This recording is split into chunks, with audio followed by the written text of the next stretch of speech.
paz seja com o teu coração. Deixa eu dar uma conclusão de uma história que eu comecei aqui. Lembra que eu falei do barbeiro lá? Que ele deveria, do Gerson, que ele deveria crer na presença de Deus na nossa vida. Vocês lembram disso? E foi muito interessante que ele... Aí alguém entrou e colocaram a minha água em cima do banquinho lá dos clientes e começou a chegar gente. E quando eu saí, já tinha gente, inclusive, que tinha marcado a volta aí. E naquela mesma noite, não sei se vocês lembram, a gente foi lá para sair. E o Gerson fechou já tarde da noite, passou lá para falar que trabalhou até aquela hora. A presença de Deus, ela está entre nós. Você diz amém ou não? Os primeiros discípulos falaram que viram a glória do Senhor. Quem é Jesus, né? Eu quero começar lendo Filipenses 2, 5, 11 com vocês. Eu acho que isso aqui é fundamental também para a nossa missão, nossa compreensão da missão. De 5 a 11, principalmente, diz que embora ele sendo Deus,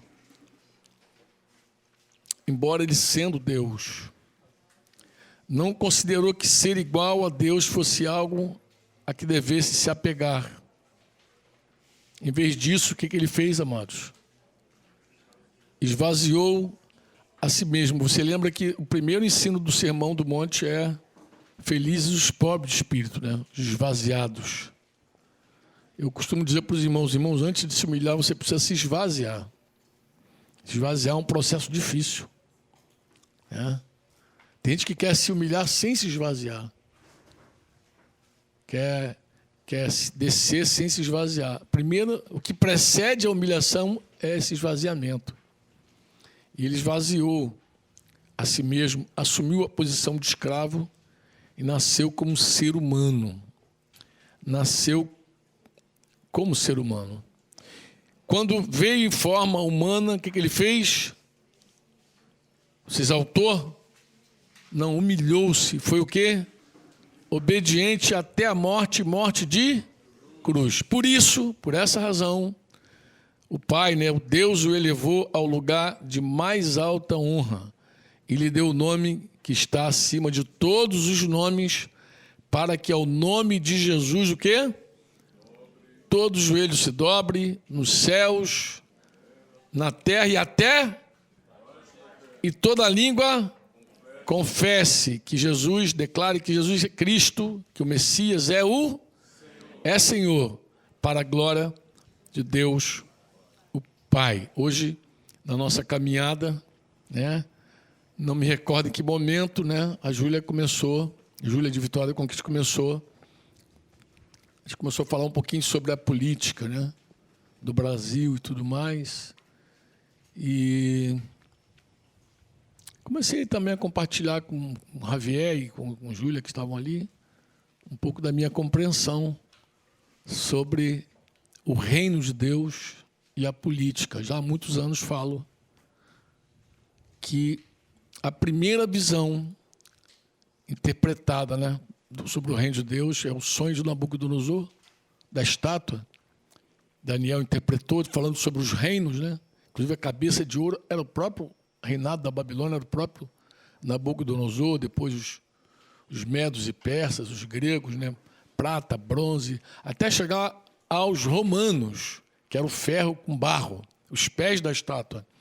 E disse que uma pedra, falando sobre o reino de Deus, essa pedra cortada sem ajudas de mãos, essa pedra ela foi de encontro àquela estátua e destruiu a estátua. Eu estava falando, a pedra não se misturou com a estátua.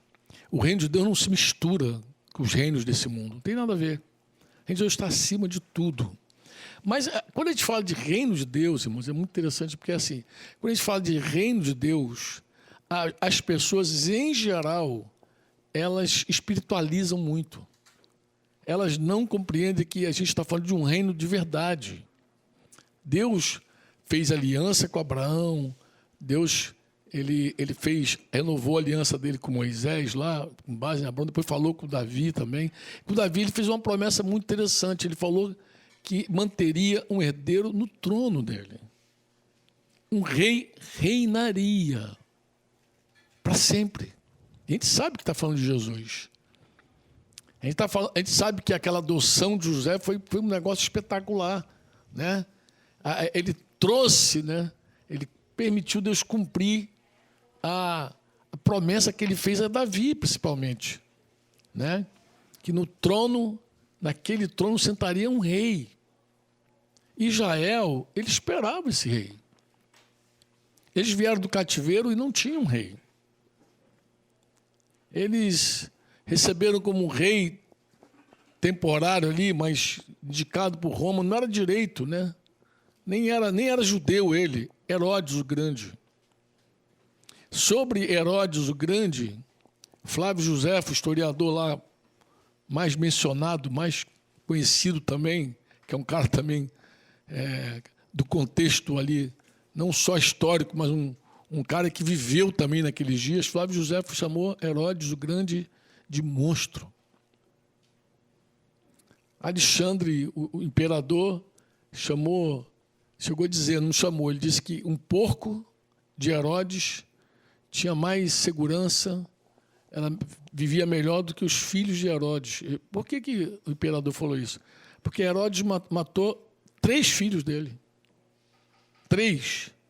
Matou esposa e matou mãe. Ele tinha uma paranoia. Tudo que ameaçava o trono dele, ele caçava e matava. Você já imaginou o que foi para Herodes receber a visita de 3 magos do Oriente, dizendo, nós ouvimos que o rei dos judeus está nascendo. Você já imaginou a cabeça daquele cara louco? Como foi para ele? Uma questão política profunda, mano. Político, o rei está nascendo. Ele falou, o rei está nascendo. Então vai lá, adora, quando vocês encontrarem ele. Chamou as autoridades, descobriu, né, pelos textos sagrados, que Belém era o lugar. Falou, vai lá, adora, quando encontrar, me informa. É até engraçado me lembrei agora daquela Estrela de Belém, aquele desenho animado que foi proibido na Europa, porque falava muito claramente sobre Jesus. É muito engraçado aquele desenho que tem um soldado lá, um cara querendo matar Jesus, lembra? E os mentinhos lá, todo custo trabalhando para impedir aquele assassinato. Muito engraçado aquela história. Eu não consigo ver aquele desenho sem chorar, não sei porquê. Eu choro. É uma animação, né? Mas eu choro com a animação. Vi com os netinhos, a gente viu a primeira vez lá em Curitiba, né, Deise? Com Noah e Laura. Foi muito emocionante. E, assim, ele quis matar Jesus.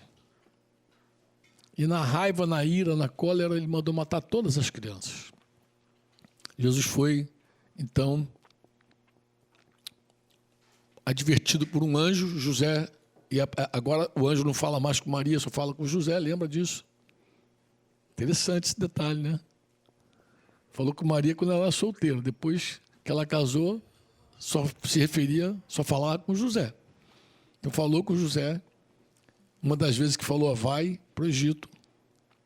E Osés, então, cumpre a profecia dele do Egito, chamei meu filho.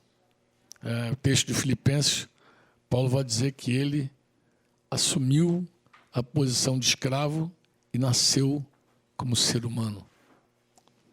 Foi para o Egito,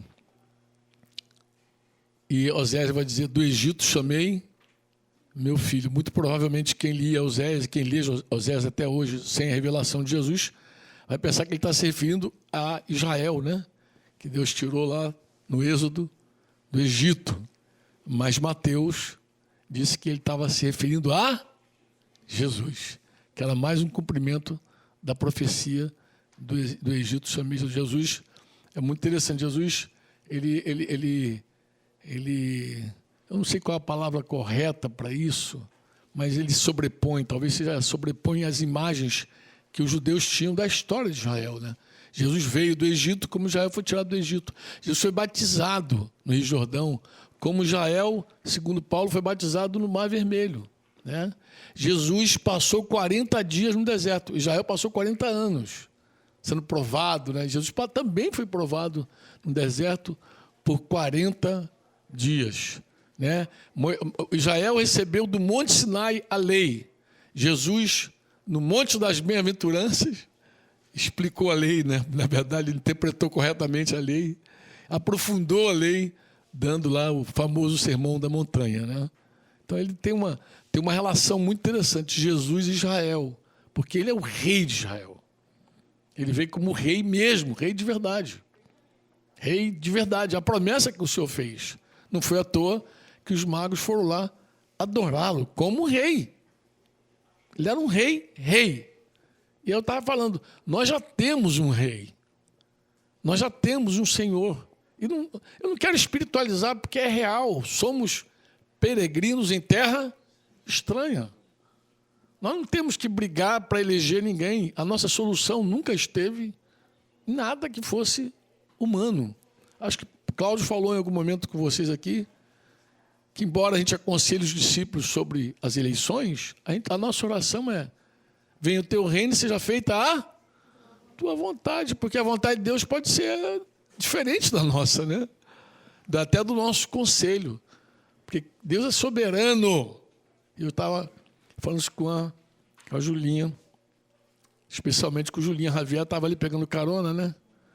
Também, porque também tem um governo lá que eles não gostam muito, né, por conta da igreja e tudo mais e tal. Mas o Senhor, o nosso verdadeiro governador é Jesus, a nossa autoridade máxima, nosso rei, rei dos reis, Senhor dos senhores. Ele de verdade encarnou. De verdade. Aí você diz, mas ele foi rei, mas morreu e ressuscitou, ele está vivo. Amém? E agora não é mais só rei do universo, ele é rei de tudo. Ele foi recebido, os céus se abriram para ele. Levantai, ó portas, as vossas cabeças. Levantai, ó portais eternos, para que entre o rei da glória. Se tinha um anjo lá desavisado, mas quem é o rei da glória? Deve ter outro dar uma sacudida. O Senhor dos Exércitos, ele é o rei da glória. Sempre tem um anjo, sempre tem alguém desavisado no meio da história, né? Sempre tem alguém que está meio perdido, assim, meio desorientado, assim, meio dole, assim, meio... quem é o rei da glória, né? Eu não entendo muito essa pergunta. Quem é o rei da glória? Sabe que todos... O Senhor dos Exércitos, ele é o rei da glória. Aquele que foi humilhado, aquele que desceu, aquele que foi às profundezas, também foi exaltado sobremaneira. E os demônios não puderam deter, a rocha que estava lá na porta da sepultura não pôde deter, e nem o céu pôde deter, nem os portais do céu puderam deter Jesus.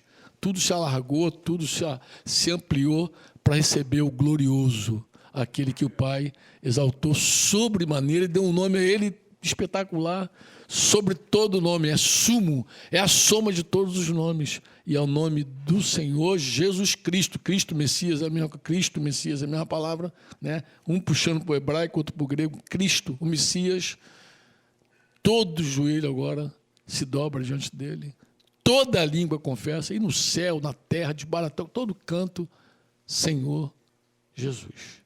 Amém? E ele se apresenta assim para os discípulos, com toda a autoridade. E por conta dessa autoridade, ele falou o quê? Para os discípulos. Portanto, ide. Portanto, ide. Marcos vai dizer, ide e pregar o evangelho a toda criatura. Em meu nome expele demônio, cura enfermo. Em meu nome, né, vocês falarão novas línguas. Até se comer uma coisa mortífera, não vai te fazer dano. Vai dar uma dorzinha de barriga, mas pode ficar tranquilo, tu não vai partir dessa vez, não. Mas não vai te fazer dano algum. Não vai ter nenhuma sequela isso na tua vida. Jesus está falando. Ele é autor. E fez uma promessa espetacular que Mateus registrou. Estarei com vocês todos os dias, até a consumação dos séculos. A grande comissão, amados, é um desfecho espetacular. Tudo que a gente canta do Senhor e exalta e glorifica, amados, se a gente não sair, se a gente não for, se a gente não ir, Fabiano, a gente não está cumprindo o grande mandamento do Senhor. A gente não pode viver aqueles mandamentos do dia a dia sem cumprir o grande mandamento, de ir. E o coração de Deus queima. A obra só é plena quando a gente vai. Porque Jesus concluiu tudo, Jesus fez tudo, Jesus terminou a obra dele. Ele foi aos céus, ele está à direita do Pai intercedendo, Jesus está pronto, já está tudo feito. Você diz amém ou não? Mas ele comissionou, ele deu essa responsabilidade agora para a igreja ir. A igreja precisa ir. E não é só no teu contexto, é até aos confins da terra. Jesus falou uma coisa, misericórdia, a gente já falou isso no início aqui. Mas a gente precisa olhar para isso com exatidão. Senão, sabe o que acontece? A gente se interioriza. A gente se perde, a nossa koinonia vira uma koinonite. Nossa comunhão vira uma doença. A gente fica tanto ali na comunhão, e a gente não fica doente. Koinonia vira koinonite. Nosso ajuntamento fica só para nós, só para dentro. Olha, nós somos capazes, inclusive, de ficarmos até insensíveis quem nos visita. Tem gente que é tão para dentro que quando tem alguém diferente de fora, não dá atenção, não vê. Eu me queixo disso a beça, né? Os irmãos que me conhecem sabem. Eu estava falando com o Cláudio, Cláudio, outro dia eu cheguei no sítio, lá no sítio, aquele montão de gente para lá e para cá. E eu vi uma moça parada com o celular na mão, assim, como se estivesse, primeiro, sozinha. Uma moça sozinha no sítio não é comum. Está ali sozinha, alguma coisa está fora. E ela estava no celular, assim, procurando um contato, alguém. Estava procurando alguém.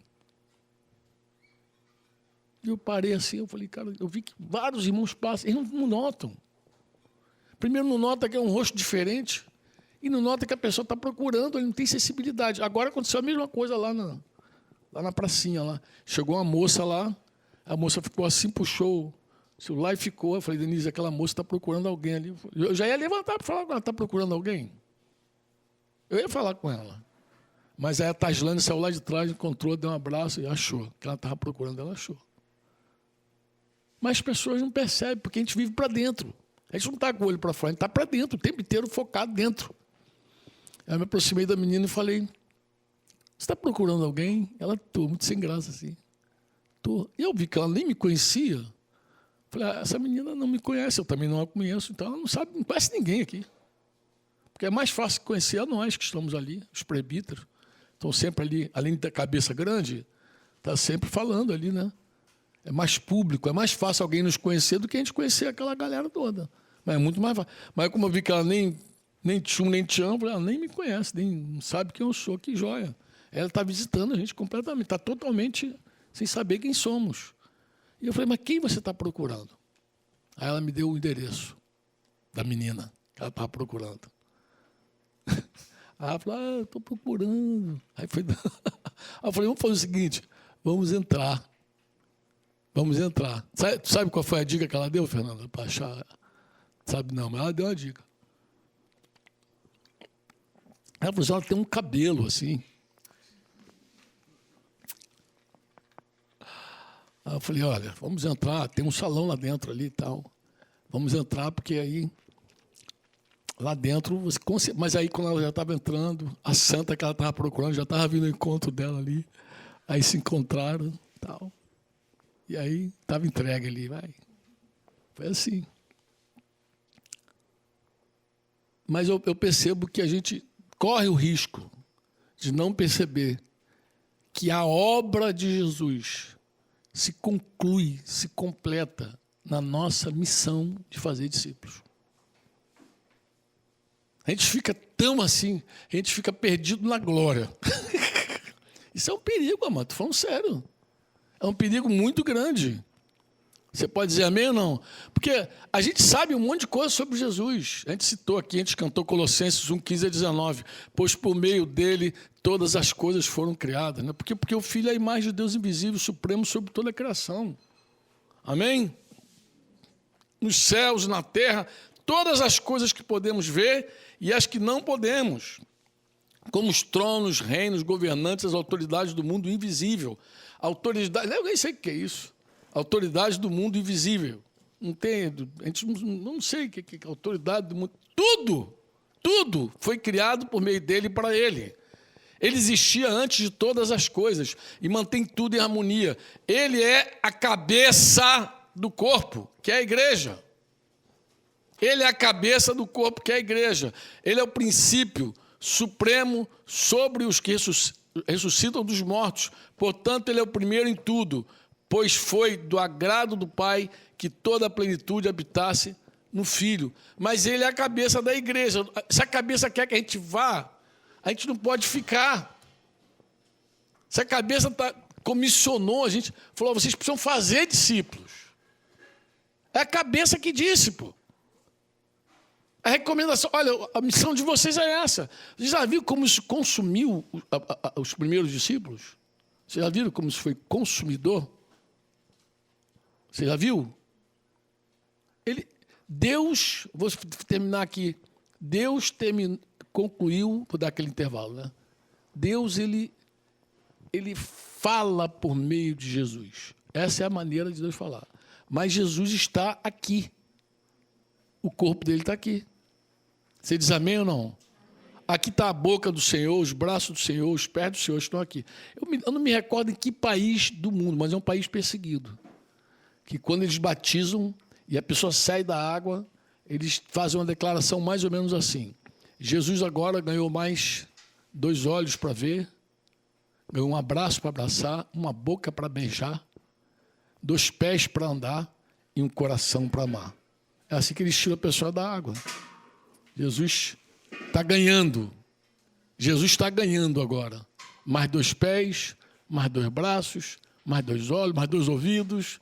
Jesus está ganhando uma boca, Jesus está ganhando um coração, Jesus está ganhando. Boca para falar, ouvido para ouvir, amém? Abraço para abraçar, para servir, lavar os pés, pernas para andar e um coração para amar. Jesus está ganhando. É assim que eles tiram o cara da água, a pessoa da água, porque cada novo discípulo entende a sua missão. Inclusive, num país perseguido, não dá para você ficar brincando de igreja. Não dá, porque você pode morrer. Então, num país onde a perseguição é medonha, é tudo ou é nada. É por isso, inclusive, que tem vários países perseguidos que não querem que a perseguição acabe. É um mistério.